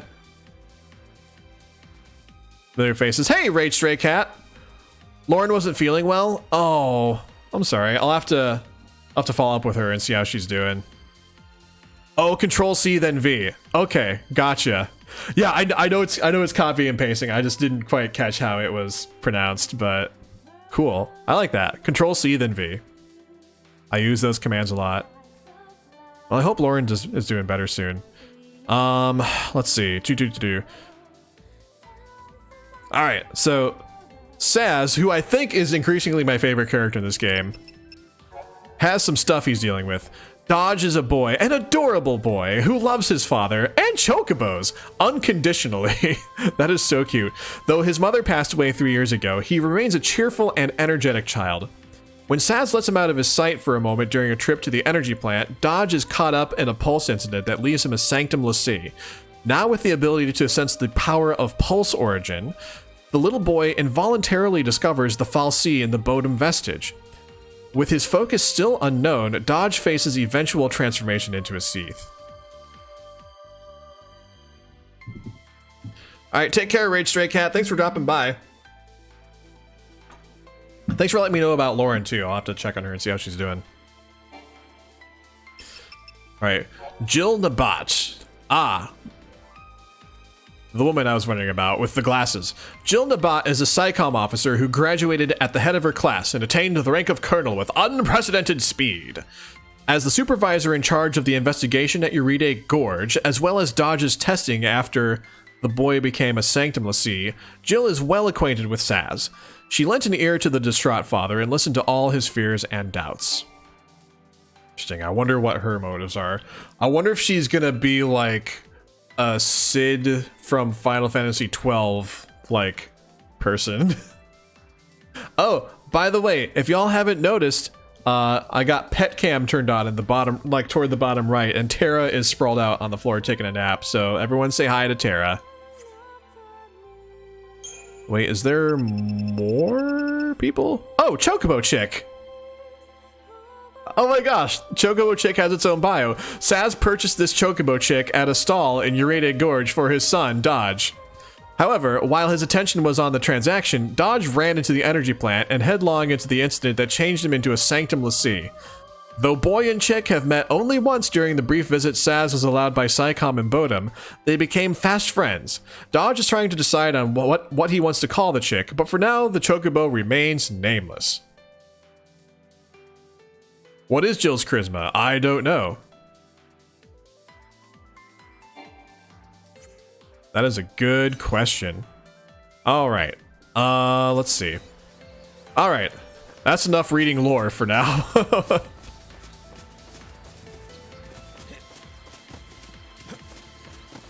I feel like this Final Fantasy XIII stream has probably been the most, like, lore and speculation heavy stream that I've done so far.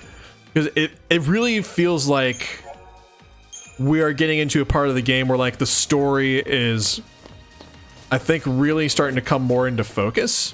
Or maybe it's because these are really the only two characters I care about so far. What is that? Ooh, it's pretty. What is that glowy thing? It's gone. Vanille, you killed it. You killed the glowy thing. A device that makes What is this power you have? Oh, she changed the weather. Oh, that's interesting. Come out to play in the rain, did you? Uh-oh. Does the weather change the monsters that we're fighting? Oh dear.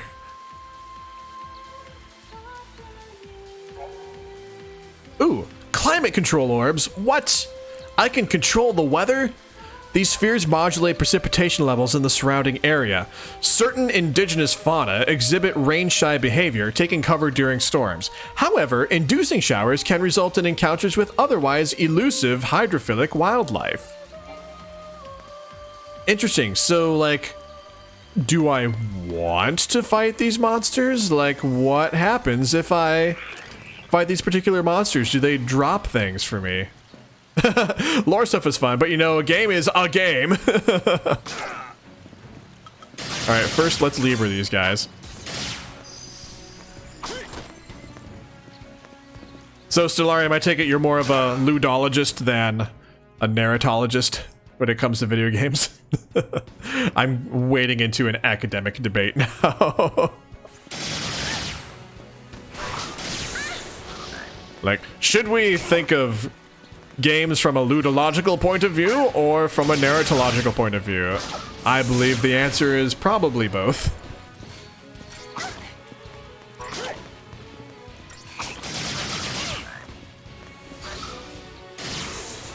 Alright. So these frogs are a little tough, but I was about to say not too bad, and then I realized my health was down, and now Sazh is actually knocked out, so let's maybe deal with that. Okay, let's maybe... Oh, let's go after that mud frog. Oh, the mud frog's gone. Never mind. We went after the mud frog. The moment I said let's go after the mud frog, Sazh killed the mud frog. Sazh, you were very efficient. I appreciate how quick you were. Alright, let's see.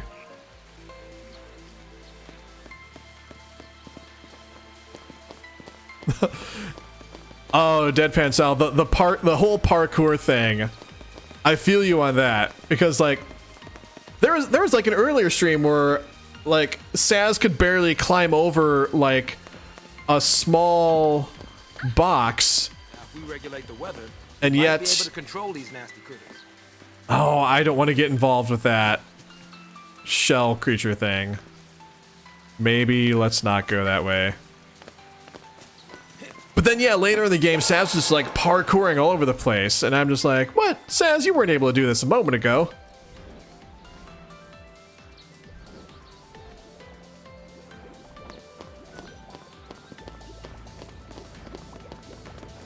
Whoop.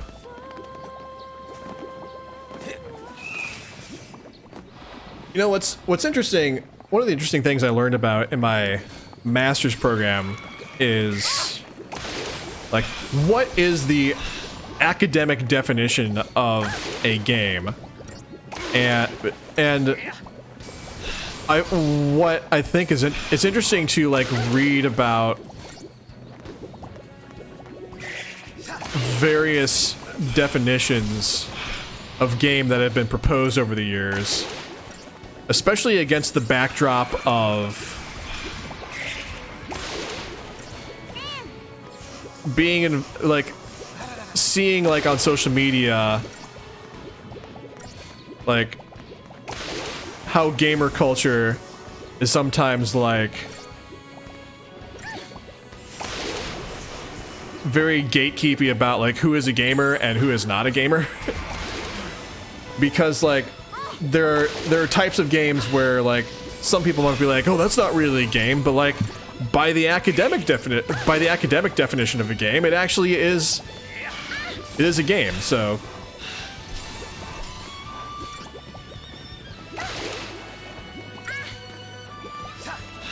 I could go more into that, but I don't want to get distracted by what I'm doing. Distracted from what I'm doing right now.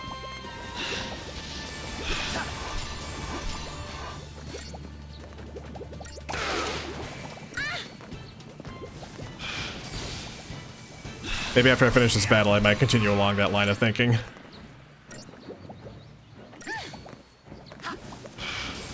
I'm trying to remember off the top of my head, like, what the widely agreed upon definition of game is currently. I have it in my notes somewhere, but off the top, I don't like have it memorized off the top of my head, but basically, like, a game is considered a game in an academic sense, at least, if it has, like, certain characteristics. Like, it's I'm trying to remember, it's like a closed system of rules that has like a clear end state, engages the players in artificial conflict, also doesn't really have like any real life consequences. I'm not doing a very good job of explaining what this definition actually is. I'm not doing it justice, but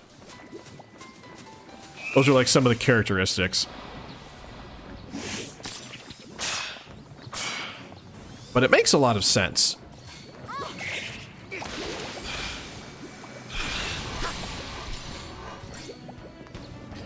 Oh, I'd be curious to see that video lecture, Deadpan. Like, defining what an adventure game is? Yeah, totally.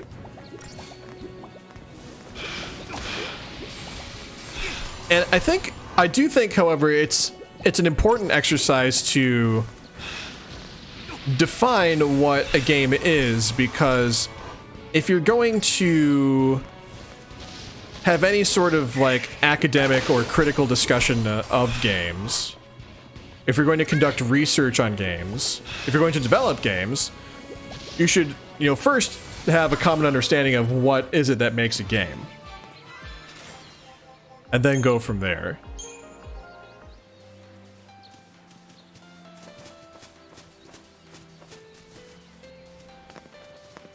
And I would really love to talk more about it, but I need to, like, go back and look through my notes and my texts and, like, brush up on things first. I was not prepared to go into, like, a deep academic discussion today. Because it's summer break and I'm not in class right now. But,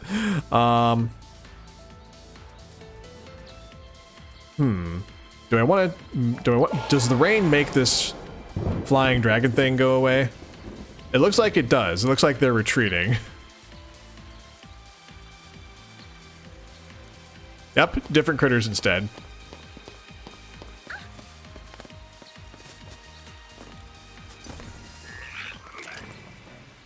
Oh, which is the one by Innuendo Studios?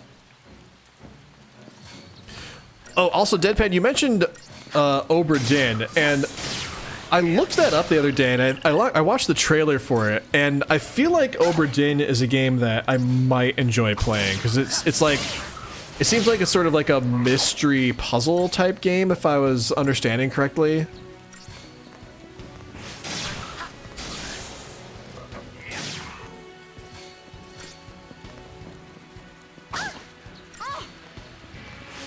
Oh, Lauren played Obra Dinn? Oh, man.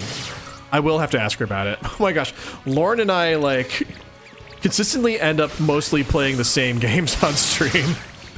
Like, we're both playing through Celeste right now. I am actually planning on playing the Talos Principle pretty soon because Lauren actually suggested that game to me. She's like, you would love this game. And she's probably going to be right about that.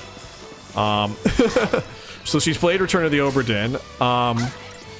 We were actually talking in Discord today, like someone was talking in Discord to Lauren about playing the Dragon Age games, and someone in my Discord, I think the other day, actually asked me if I was going to play the Dragon Age games at some point, so I'm like... Basically, Lauren and I just more or less stream the same things. Like, we're both playing a Final Fantasy game right now. Ah, nuts! No, Vanille. Sorry. The game turned on me. The game turned on me quickly. I was not paying attention. Oh, shoot.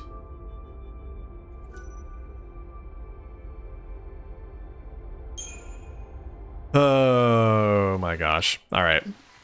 How far back does that set me? Oh, actually it just puts me right here. Okay. That's not too bad. Wait, this is actually just the very battle I just died in, isn't it? Okay, that's not bad. Oh, I'm trying to think. What other games have... Lauren and I both played on stream. Mother 3. We both played Mother 3.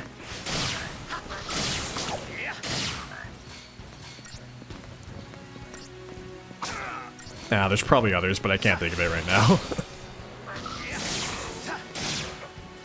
Oh, let's see. Alright, but first, let's get through these things.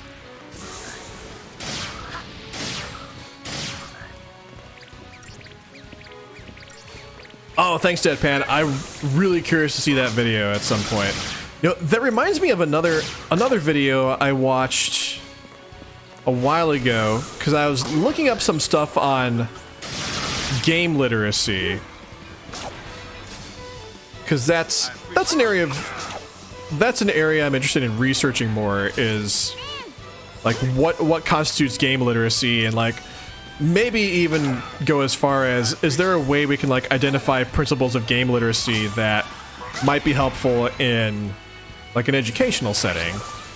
And I came across this one video, and I wish I could remember who did it. I might have to go dig this up and see if I can find it, but the guy basically, I think, had his wife play through a game, and she is not someone who has ever really played video games. So what he observed is that there are certain instincts or skills that people who play lots of video games like develop over time. Like when I started, like for example, just real quick, when I was a kid, I was not very good at video games because like I had never really played video games before. Like there were certain things or like skills that I could not figure out how to do because I didn't know how to look for clues in the game itself. Like how to, like my mindset was not like, how do I play? My mindset was more like, how the heck do I play this game? Like, what do the buttons do? Things like that. Instead of today, I'm more like, okay, I understand the basic controls. Now, what is the game trying to tell me? Like, the idea of asking the question, what is the game trying to tell me, was like not something that occurred to me when I was in my early years as a gamer. But that's like, I think, an example of like gaming literacy is knowing that there are things you should be like keying in on when playing a game, like knowing like what information is probably important and what information you can probably ignore. And in the video, I think the guy basically like observed his wife playing this game and was wondering, you know, why was she making all these what to him were obvious mistakes. And what he realized was like, well, actually she's never played games before, so she wouldn't know to do these things. And I wish I had like more concrete examples, but I thought that was interesting. And maybe I could find that video at some point and like post it in the Discord. Yeah, exactly, Deadpan. Like, if you're an experienced gamer, you know that you have a sense of knowing that you need to look for what is the game telling you. Like, what clues is it trying to provide to you to kind of get through it. And also, like, as another thing, like in my experience anyway, and I'm just speaking from my experience. Like, I'm not saying this is true for everyone. Like, I can't say this is true for everyone, but one of the things I also do when I play a game I haven't played before is I'm really curious about, like, oh, what are the controls? What are all of my different abilities? Like, things like that. And I have sort of like a natural curiosity now about, like, what are all the things the game can do? Like, how far into the world can I go? Like, when I was playing Final Fantasy XII, I really wanted to know, like, which areas can I go to? And I was actually really delighted that I could go to, like, a lot of different areas of the world map right away. But if you've never played games before, you probably don't have that experience or those developed instincts to kind of draw upon. And I'm not really sure. I don't really have like a particular point I'm attempting to make here. I'm just kind of thinking aloud, but the idea of game literacy is interesting to me, and if I get time, I'm hoping I can research it more. And I'm curious about what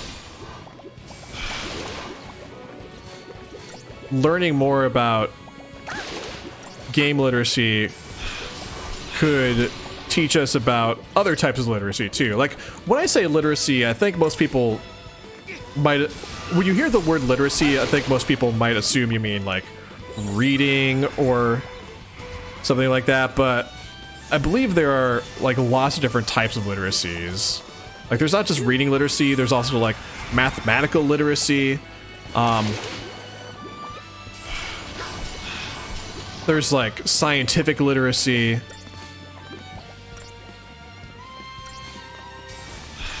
Sorry, I'm concentrating on beating this thing now, but anyway, those are things I think about sometimes.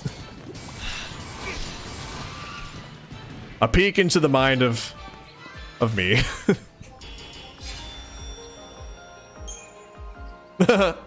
Final Fantasy Remake Second Reactor. Oh, there's moving catwalks? Why didn't you tell me?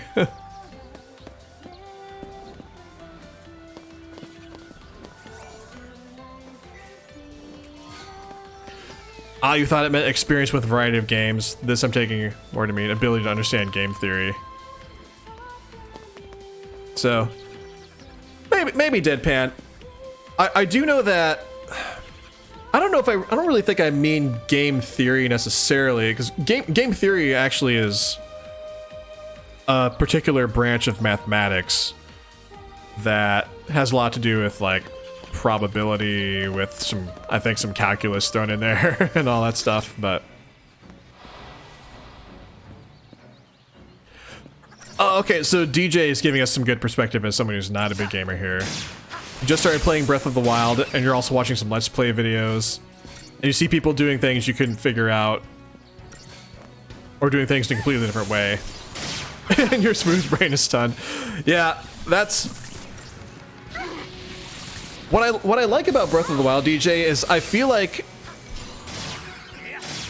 I noticed that you didn't say, like, you're having, like, difficulty with the game, so it sounds like part of the design of Breath of the Wild is that, you know, someone who's never played a game before can get into it, but yeah, as someone like, and I've played, like, several Zelda games, so there were certain things that I kind of knew to look for right away, because there are, like, certain classic Zelda mechanics in the game. And I've actually had the thought before that, like, understanding a Zelda game is also kind of its own literacy as well, so.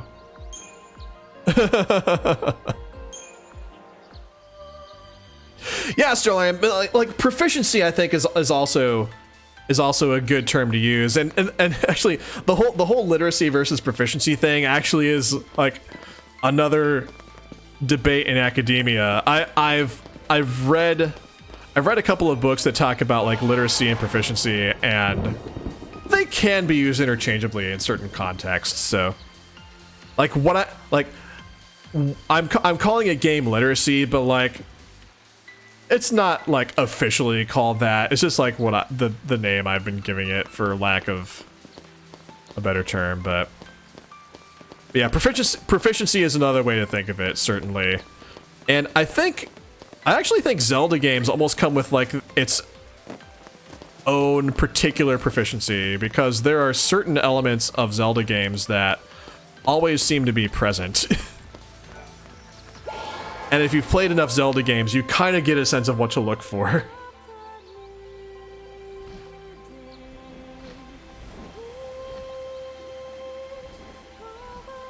It's legit your first Zelda game since the original, DJ. You know what's funny about that though to me is I feel like Breath of the Wild is spiritually the Zelda game that's most like the original since the original. In that they just kind of dump you in the middle of an open world and they're like, all right, go have fun. It's up to you now.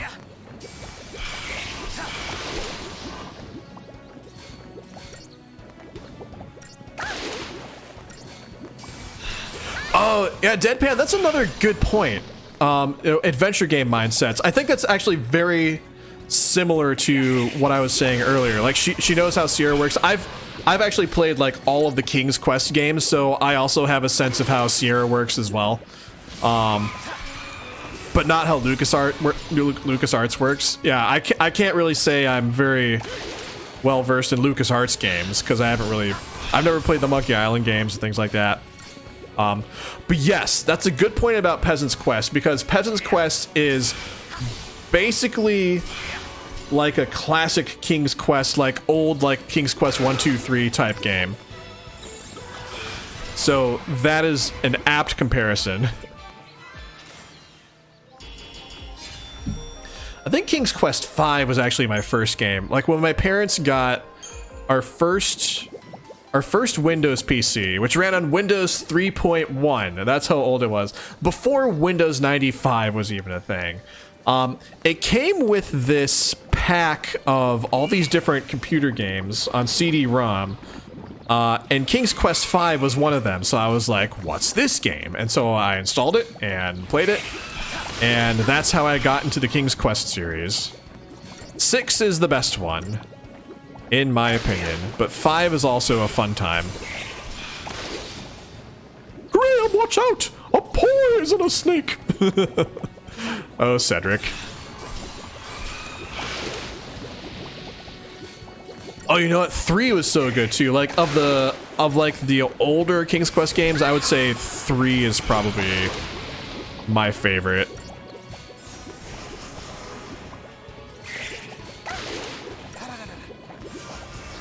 Because it was different in some really good ways. And the storyline was really great too. Actually, all of the King's Quest games that have Alexander as the protagonist are good, as it turns out.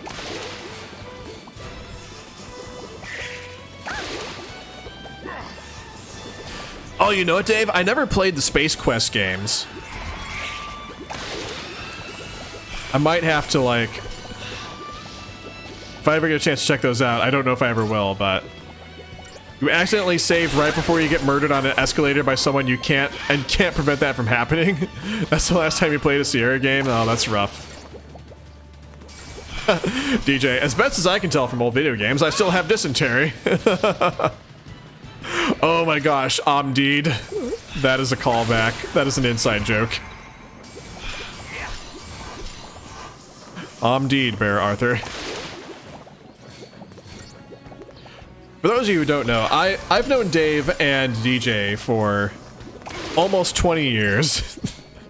And one of our inside jokes, I forget who made the typo, but the attempted thing being typed was indeed B Arthur, and instead it was typoed to Omdeed Bear Arthur. So one of our inside jokes is Omdeed Bear Arthur, and that is my entire story. Oh, Stellarium, thank you for the follow. I appreciate that. Welcome to the Brennomaniacs. Huzzah! I think it was you, DJ. Possibly under those circumstances.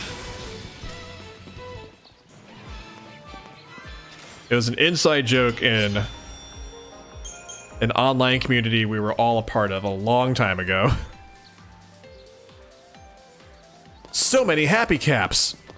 I don't know how many happy caps it was actually, but enjoy the happy caps. All right, man, I can't believe it's almost 10 o'clock already. Gonna have to wrap up soon. I almost kind of don't want to because I'm really enjoying just talking about random things, but it is getting close to that time, and we also need to give Tara a treat, and Tara has left actually, but I'll get her back to give her a treat when we say goodbye.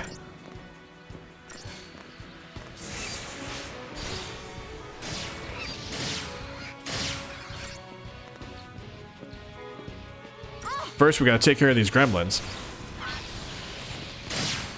Wait, these aren't gremlins, they're Garchamaceras. Oh, geez. And they're about to kill me.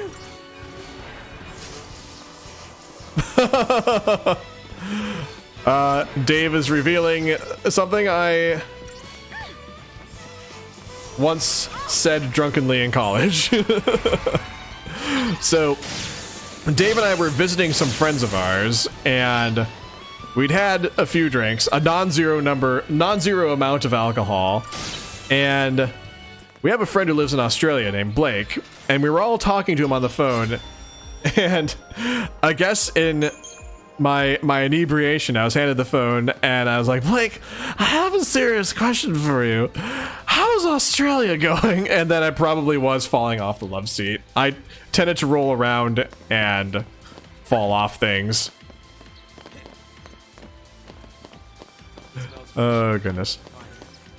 Something smells fishy, and I'm gonna find it.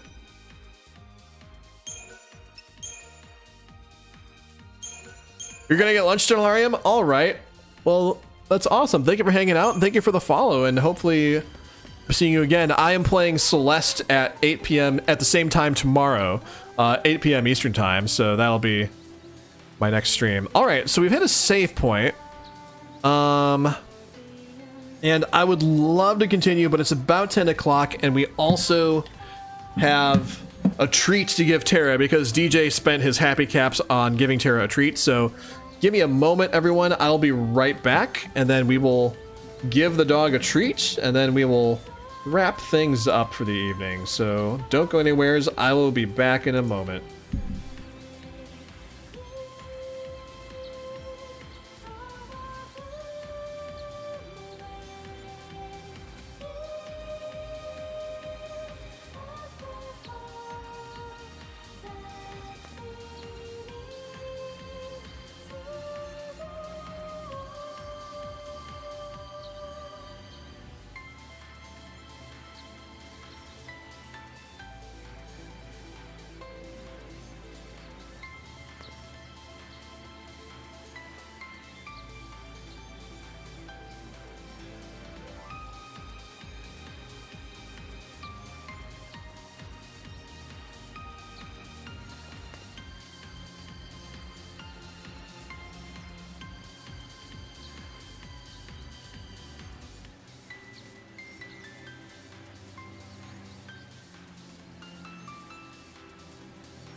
All right.